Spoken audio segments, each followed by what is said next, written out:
여러분, 오늘 우리가 읽은 본문의 내용이 에스겔서죠. 에스겔입니다. 우리가 본문을 잘 보다 이해를 하기 위해서는 당시 이스라엘의 역사적 시대 배경을 좀 살펴볼 필요가 있습니다.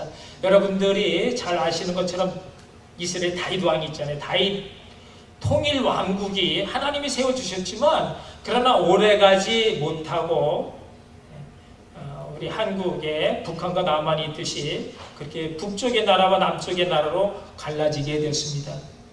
솔로몬 왕을 거치면서 그렇게 나눠지게 된 이유는 바로 솔로몬 왕의 정략적인 혼인 정책 때문이었어요. 솔로몬 왕은 주변의 여러 나라들과 전쟁 없이 평화로운 그러한 관계를 유지하기 위해서 하나님을 의지하기보다는 자기 생각, 자기 지혜로서 각 나라의 예쁜 공주들을 전부 하나씩 한 명씩 이렇게 왕궁으로 불러들여서 왕비로 처척으로 삼았는데 모두 몇 명이었다고요? 1000명이었잖아요. 1000명. 그렇게 해서 자기 살아생전에는 전쟁 없이 평화로운 관계가 유지될 수 있었지만 전쟁보다 더 무서운 죄악이 이스라엘을 붉게 물들이고 말았습니다. 온갖 작단 이방 우상들이 우글대자 하나님께서는 이스라엘 12지파 가운데 유다와 베냐민 2지파만 솔로몬의 아들 르호보암에게 주어 남유다가 되게 하셨고 나머지 10지파는 전부 여로보암에게 주어서 북이스라엘 나라로 이렇게 나눠지게 했습니다.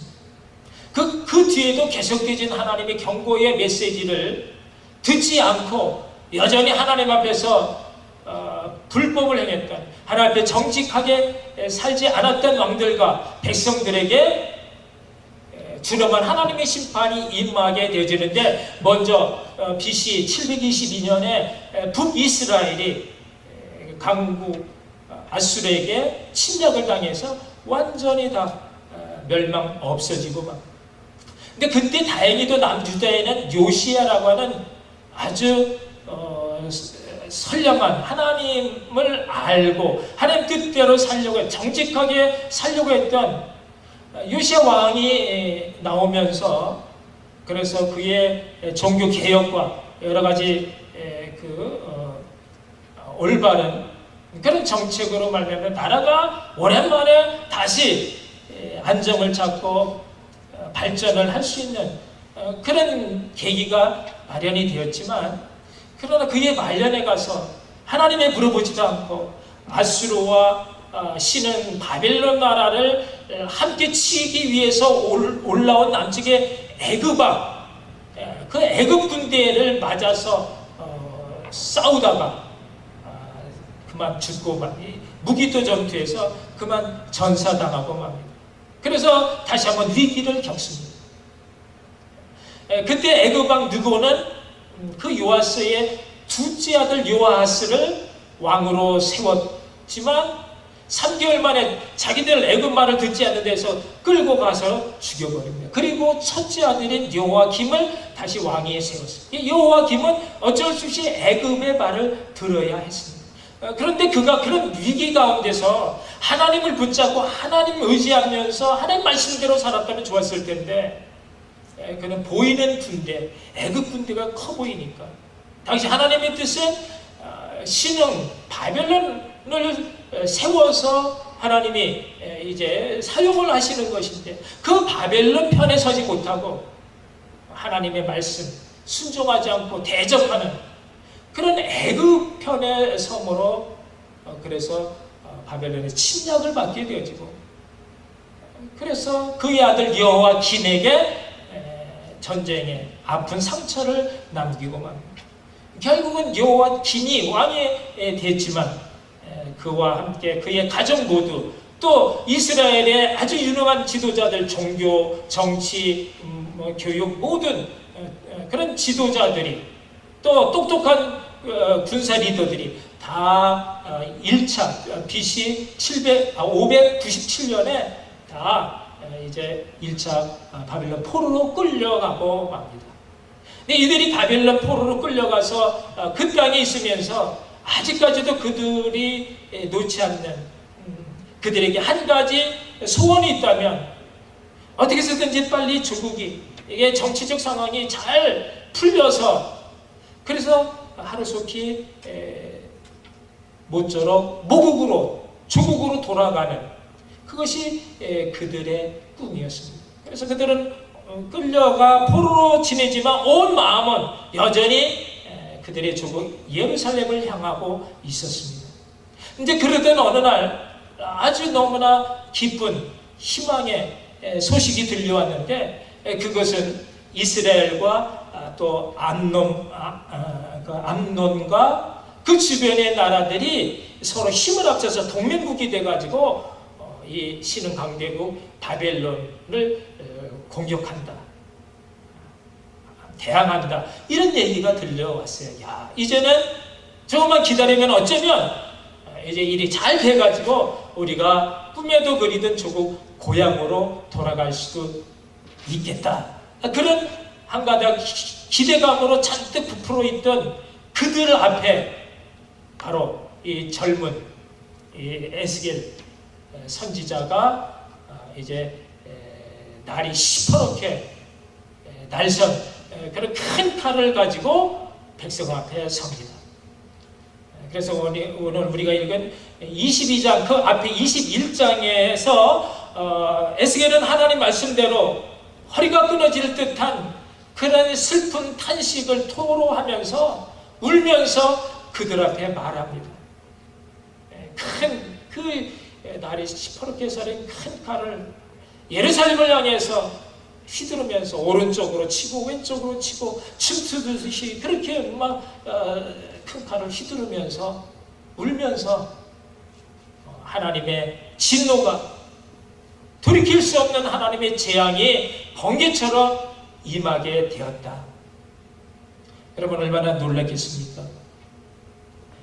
큰 칼을 두고 그렇게 설쳐대는 그 에스겔을 보면서 그 백성들이 놀라서 그를 바라봅니다.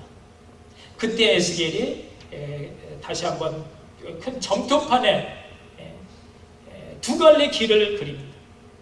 한 길에서부터 나와서 오른쪽으로는 하나님의 도성 예루살렘, 그리고 왼쪽으로는 오늘날 요르단 북쪽에 있는 암논, 그 암몬의 그 자리를 이렇게 그리면서 그 갈림이 갈라지는 그곳에 자기는 큰 칼을 이제 꽂습니다.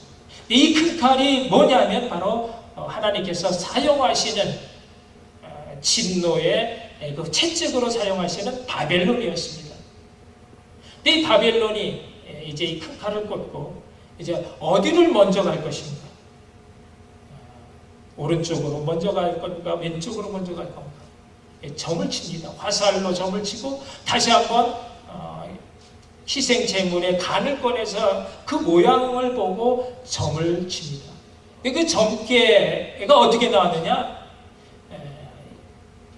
하나님의 도성 예루살렘을 먼저 완전히 도륙한 다음에 그리고 나서 여세를 몰아서 북쪽에 암논까지 이제 하나님 진노의 그 엄청난 그 화를 아낌없이 쏟아붓는 이제 그런 것으로서 이제 하나님의 예언의 말씀을 에스겔이 지금 혹시나 하고 기대감을 가졌던 이스라엘 백성들에게 아주 시청각적으로 생생하게 이스라엘 멸망에 대한 보다 확실한 그런 예언의 말씀을 증거하고 있습니다. 여러분 이런 에스겔의 극단적인 행동은 한 가닥 희망과 기대에 부풀어있던 이스라엘 백성들의 찬물을 끼얹는 그런 슬픈 메시지가 됩니다. 아니 하나님께서 어떻게 이스라엘 하나님의 백성들을 버릴 수가 있는가? 그처럼 견고한 예루살렘 성이 그처럼 화려한 하나님이 계신 솔로몬의 그 웅장한 그런 성전이 어떻게 그 이방 침략자들에게 마구 짓밟히고 무너지고 약탈당하고 그렇게 허망하게 파괴될 수가 있겠는가? 아니다. 결코 그럴 수 없다. 결코 망하지 않을 것이다. 그렇게 그들은 아직까지도 또 그렇게 생각을 하는 겁니다. 이 에스겔의 말을 믿지 않는 것입니다. 그러자 에스겔은 오늘 본문 22장에서 그들의 생각이 틀렸다라는 것을 다시 한번 말해줍니다. 인자야, 내가 심판하려느냐? 너희가 무슨 생각에서 어떻게 판단을 할 수 있겠느냐는 거예요. 이런 피 흘린 성읍을 심판하려느냐? 본문 2절에서 하나님 말씀이 계속됩니다. 그리하려거든 자기의 모든 가정한 일을 그들이 알게 하라. 그들이 잘못한 모든 죄악을 알게 해서 이 죄악이, 이 심판이, 이 형벌이 어쩔 수 없는 하나님의 심판으로 온다는 것을 알게 하라는 거예요. 그들은요, 아직도 하나님의 심판이 의미하는 것이 무엇인지, 왜 하나님께서 그처럼 사랑하셨던 이스라엘 백성들을 그처럼 서슬이 시퍼런 큰 칼로 초대와 같이 다 쓸어버리려고 하시는지, 그 문제의 핵심을 제대로 파악하지 못하고 있는 이 답답한 이 백성들을 향해서 하나님께서는 좀 보여 알게 하라는 거예요. 그들의 죄악이 얼마나 심각한지, 그들이 가정한 그런 행동들이 얼마나 극에 달했는지 내가 보여서 알게 하라는 것입니다. 성전에 제사가 드려진다고 해서 하나님께서 그들을 보호해 줄 수 없다는 거예요. 형식적인 제사가 중요한 게 아니라 하나님은 그 제사를 드리고 있는 그 사람의 마음, 중심, 진실을 하나님 보고 계시는데요. 왕은 왕대로, 방백들은 방백들대로, 제사장은 제사장대로, 선지자는 선지자들대로, 백성들은 백성들대로 다 부패해졌고 다 하나님을 떠난 그런 엄청난 죄악 가운데 물들어가고 있다라는 것입니다. 오늘 보면 24절에서 인자야, 너는 그에게 이르기를 너는 정결함을 얻지 못한 땅이요 진노의 날에 비를 얻지 못한 땅이로다 하라. 하나님의 도성 예루살렘이 더 이상 정결치 못하며 진노의 날에 비를 얻지 못한 땅이 되어버렸다는 거죠.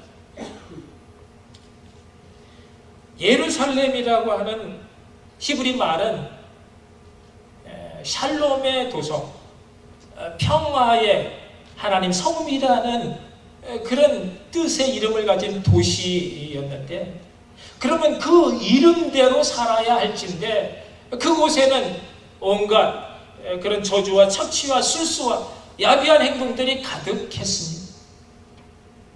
아름다운 이름이 더럽혀졌습니다. 그 이름이 부색할 만큼 세상에 온갖 죄악의 만행들이 가득 찼기 때문에 세상으로부터 이제 조롱거리가 되어 버렸습니다. 여러분, 하늘에서 비가 내려와야 세상 더러운 찌기들, 먼지들이 다 깨끗하게 씻겨지는 것이고, 하늘로부터 단비가 내려와야 땅의 그런 기운과 함께 땅의 만물이 다시 한번 솟게 되어지는 새로움의 역사가 일어날 텐데, 지금 예루살렘은 더 이상 그런 하나님의 그런 자비를 기대할 수 없을 만큼 처참하게 그렇게 죄악으로 하나님으로부터 버림받은 그런 땅이 되어 버렸다라는 것입니다. 사랑하는 성도 여러분, 우리가 크리스천이라고 한다면 우리 삶 가운데 예수의 모습, 예수의 향기가 드러나야 합니다. 그래야 진정 크리스천의 이름에 걸맞는 성도가 되는 겁니다. 아멘? 아멘. 여러분, 교회라고 말하면 그 안에는 하나님을 섬기는 신앙 공동체의 아름다운 모습이 드러나야 합니다.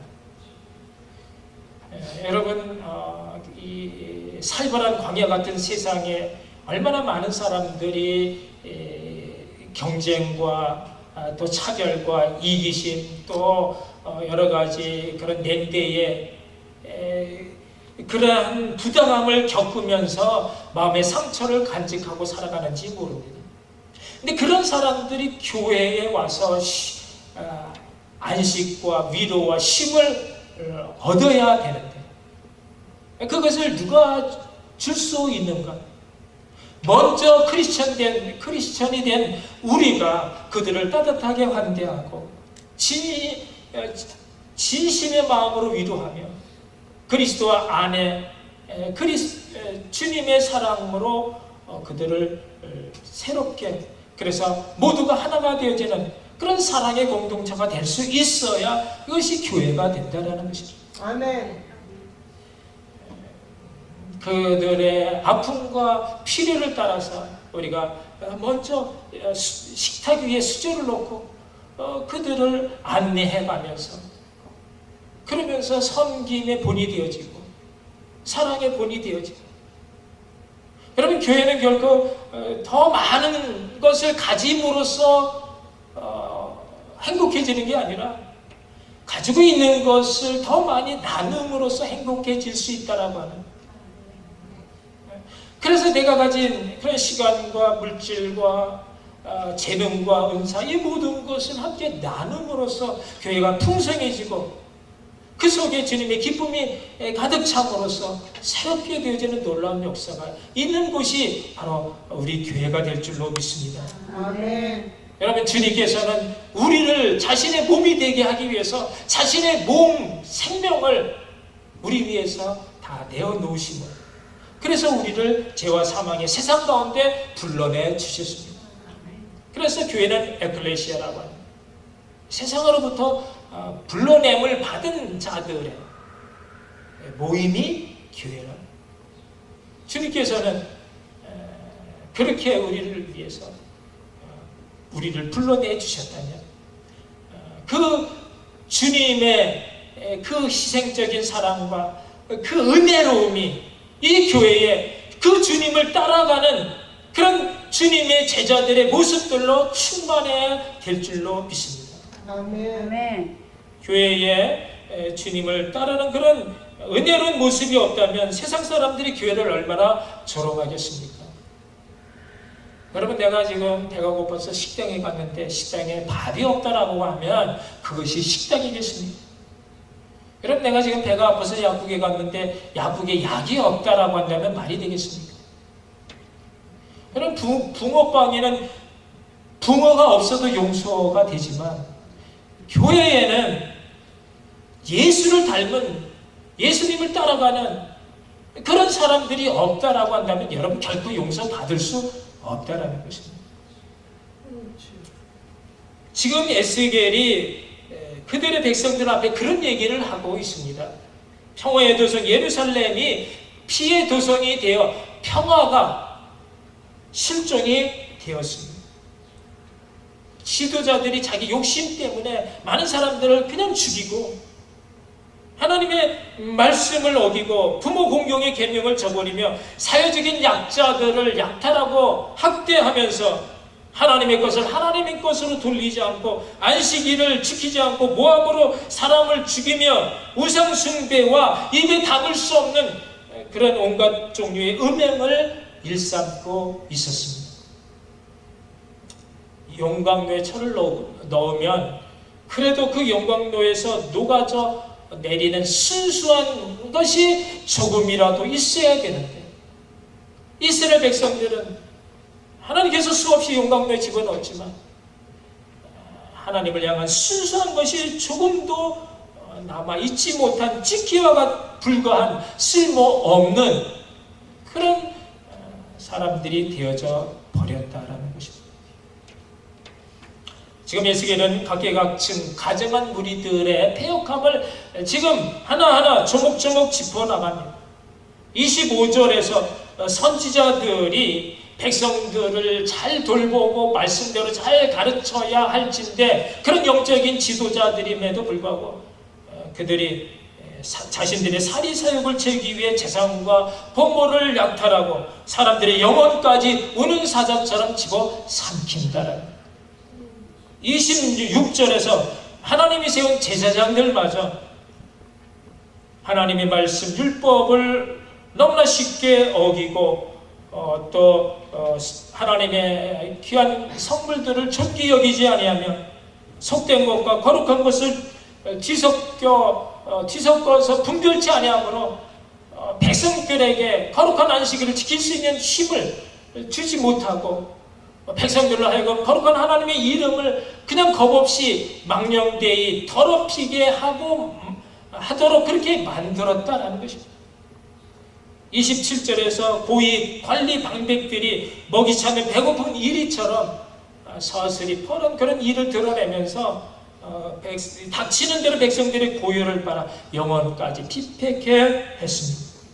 그런데 중요한 것은 28절에서 그런 권력자들의 불법을 책망하고 하나님의 말씀으로 경고해야 할 예언자 선지자들마저 그들이 그 권력과 결탁함으로 그들의 죄를 회칠로 덮어주고 심판의 위기 가운데 백성들에게 안심하라, 망하지 않는다, 평화를 즐겨라, 그렇게 거짓된 환상과 미신으로 현혹시켜 백성들의 죄를 둔감하게 했다라는 것입니다. 30절에서 하나님께서 탄식하며 말씀하십니다. 이 땅을 위하여 성을 쌓으며 성 무너진 데를 막아서서 나로 멸하지 못하게 할 사람을 내가 그 가운데 찾다가 얻지 못한 거로. 하나님께서 하나님의 사람을 찾으셨다는 것. 하나님의 의로 성을 쌓고 세상의 도덕이 무너지고 영적인 신앙이 무너진 그 현장에 몸을 던져서 하나님의 진노의 심판을 막아설 참 하나님의 사람, 그 한 사람을 찾았건만 하나님은 그 사람을 찾지 못하셨다 탄식을 하십니다. 그래서 하나님의 분노가 이스라엘 위에 그 진노의 불이 각각의 머리에 임하게 되었음을 지금 우리에게 경고하고 있습니다. 다시 말해 이스라엘이 하나님께 심판받고 멸망당한 것은 그들의 죄악 때문이 아니라 뭐 때문이라고요? 그 죄악을 막아서서 하나님의 그 심판대 앞에 그 모든 것을 자신이 계산할 자 있냐, 하나님 앞에 나갈 수 있는 믿음의 순수한 한 사람, 그 한 사람이 없어서 망했다라는 것입니다.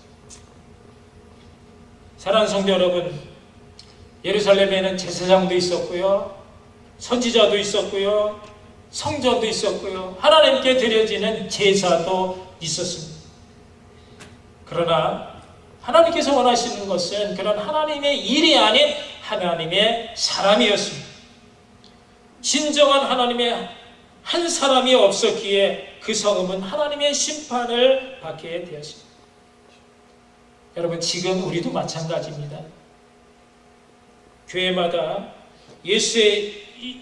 예수님에 대한 얘기가 가득 찼고 또 예수님의 일을 행하는, 예수님의 이름으로 행하는 그 많은 선행과 구제와 선교와 많은 일들을 하고 있지만, 그러나 오늘날 교회가 세상에서 존귀 여김을 받는 대신에 세상 사람들로부터 비난과 조롱의 그런 대상으로 전락된 이유가 무엇이냐 하는 것입니다.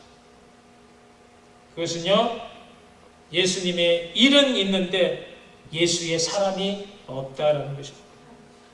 구제도 하고 선행도 하고 많은 일을 하지만 그 속에 참된 예수님의 향기가 드러나지 않다라는, 그저 사람의 이름이 앞세워지고 어떻게 하면 내 이름이, 어떻게 하면 우리 교회 이름이 그렇게 생색과 거드름 때문에 예수님의 향기 대신에 사람의 고약한 냄새로 채워지고 있다는 것입니다.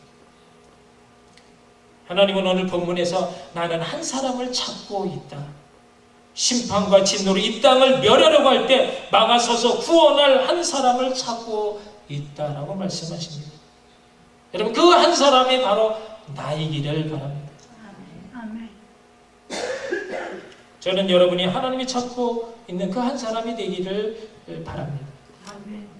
저는 여러분이 한 사람 한 사람 모두가 다 우리 교회에 장로로 세우기에 조금도 부족함이 없는, 조금도 주저하지 않을 만큼 그렇게 모든 면에서 열정과 믿음과 온유와 겸손과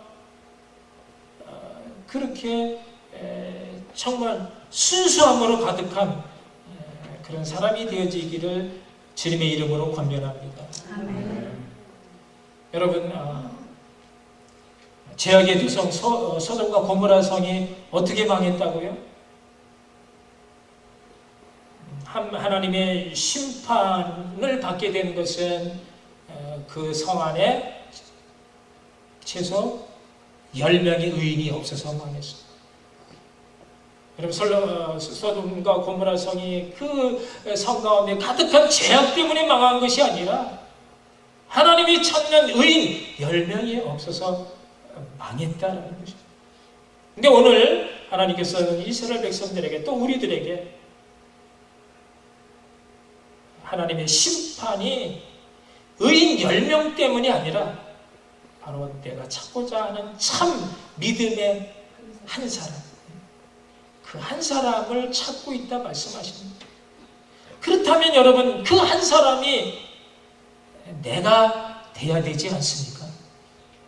여전히 나는 그냥 구경꾼으로 남이 그냥 데려다주면 덩달아서 따라가는 그런 사람이 아니라 내가 하나님께 주여 내가 여기 있사오니 나를 주시옵소서라고 말할 수 있는 그런 결단과 그런 용기와 그런 믿음이 여러분의 있기를 간절히 소망합니다. 아멘. 하나님의 뜻을 찾고 하나님의 의로 거룩한 삶을 살며 무너진 세상 죄악을 짊어진 채 내가 계산할 자인 양 하나님께 자비를 구하는 그 한 사람, 그 한 사람으로 하나님은 하나님의 심판을 머뭇 참고 다시 그칠 수 있기를 바라십니다.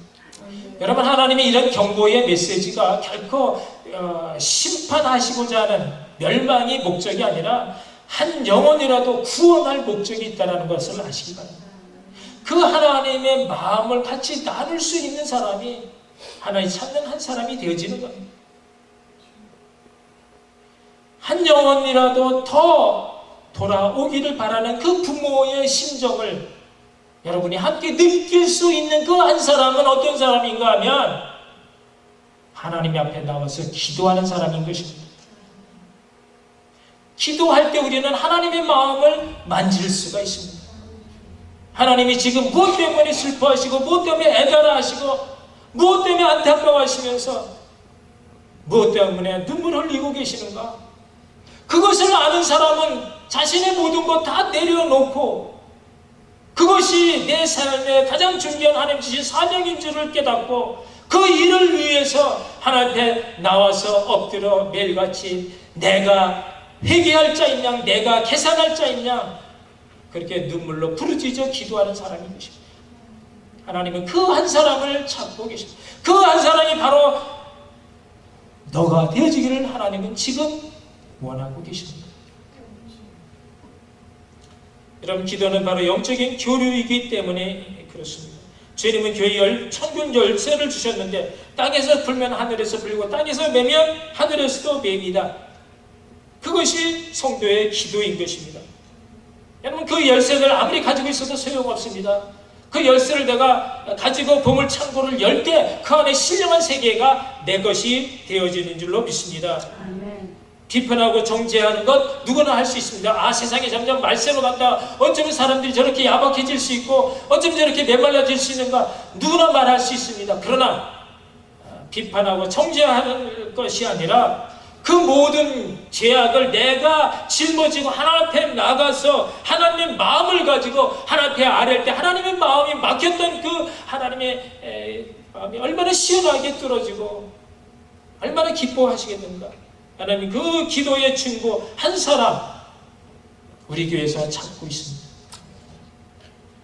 이 나라 정치, 경제, 사회, 교육, 문화의 타락을 회복시키고 청결하고 순결하게 만들 수 있는 것은 믿는 자의 중보 기도인 줄로 믿습니다. 아멘. 아멘. 하나님 이 마지막 종말의 시대를 살아가는 우리에게 말씀하십니다. 무너진 성벽 틈 사이로 뛰어들어 하나님의 진노를 몸으로 막아낼 이 시대의 진정한 중보자, 제사장, 기도의 사람, 바로 너가 되라는 것입니다. 우리 모두 좀 더 열심을 내서 우리가 할 수 있는 것이 무엇이겠습니까? 기도로서 우리가 준비가 되질 때 우리는 이제까지 내가 할 수 없는 연약한 자가 아닌 하나님이 내게 주시는 능력 안에서 모든 일을 할 수 있는 하나님의 기가 막힌 놀라운 용서가 될 줄로 믿습니다. 아멘. 다 같이 기도하시겠습니다. 내게 이런 믿음과 이런 사람이 되어지기를 원합니다. 하나님 나를 사용하여 주시옵소서. 내가 이제부터 기도하겠습니다. 하나님 앞에 하나님의 나라를 위해서 그 뜻이 이 땅에 이루어지도록 목숨을 다해 생명을 다해 하나님 마음을 나누어 기도하는 사람 되겠습니다. 그런 사람 되게 해달라고 우리 함께 기도하겠습니다. 사랑의 하나님 은혜를 감사합니다. 오늘도 이 마지막 종말의 시대에 살고 있는 저희들에게 오늘 귀한 말씀을 주신 것 감사합니다. 내가 할 수 있는 것 너무나